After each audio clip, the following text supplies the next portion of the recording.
Ever wondered why hospitals are such popular settings for horror games? Is it because of the inherent human fear of madness? Or because an abandoned rolling wheelchair would look weird elsewhere? No, it's because they are easily generated from repeating boxy rooms. That sounds rather like the introduction to a negative review, and yes, I suppose it is, but before I hit my stride, allow me to preempt the PewDiePie patrol. What you get out of Daylight will very much depend on what you want from a horror game. If you want to be reliably startled, yes, Daylight is for you. If you want to get some mates round, shut off the lights and set up a camera to forever document the pant wetting, great!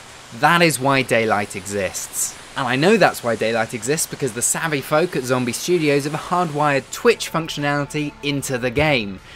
Everything about Daylight screams, record me and put me on the internet! If Fraps is your drug of choice, the game will warn you of instability and suggest other software. It wants to be recorded. It wants to be a viral sensation. It is, in other words, pure 24-carat PewDiePie bait. And that's fine.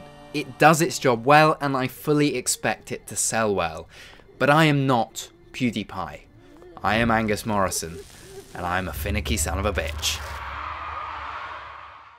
Daylight is a procedurally generated horror game. Playing as Sarah, you wake up in an abandoned hospital for reasons unclear, with a creepy voice in your ear and a phone to light your way. What follows is slender and fancier clothing. Collect 6 remnants, procedurally placed pieces of paper, to unlock a key called the Sigil to open the way forward. The threat you face escalates as you gather more remnants. Ghosties appear more frequently, suddenly, and all up in your face. Rinse, repeat. It is a tried and tested formula which still scares, but begins to bore. The joins in the procedural levels are obvious. Within minutes you'll begin to encounter rooms you've explored before, scares you've seen and sounds you've heard. To take a stab at the formula used to piece things together, I'd say it goes a little something like this. First, generate the level from a limited set of rectangular rooms. Next, select objects to scatter among the default furniture, then draw from a pool of scares to apply to these objects. Last but not least, unleash the witch! The problem with making maps in this way is that they feel hollow.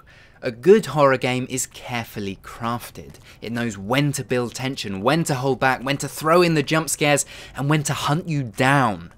In Daylight, there's no loving touch of a twisted level designer, just the random appearances of enemies based on a cycle of fetch quests.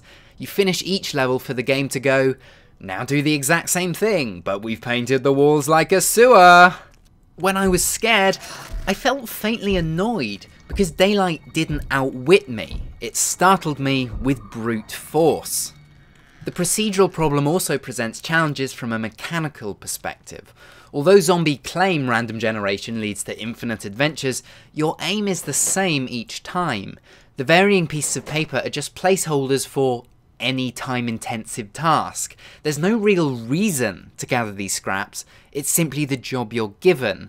Stop to ask why you're collecting exactly 6 pieces of paper to unlock a key to reach the next level to do the same thing again, and the answer is, just do it, alright? Stop asking questions. Why have you got to spoil everything for me?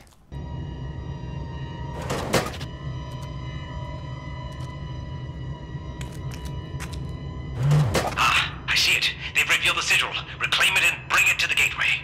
Daylight is a spooky skeleton of a game.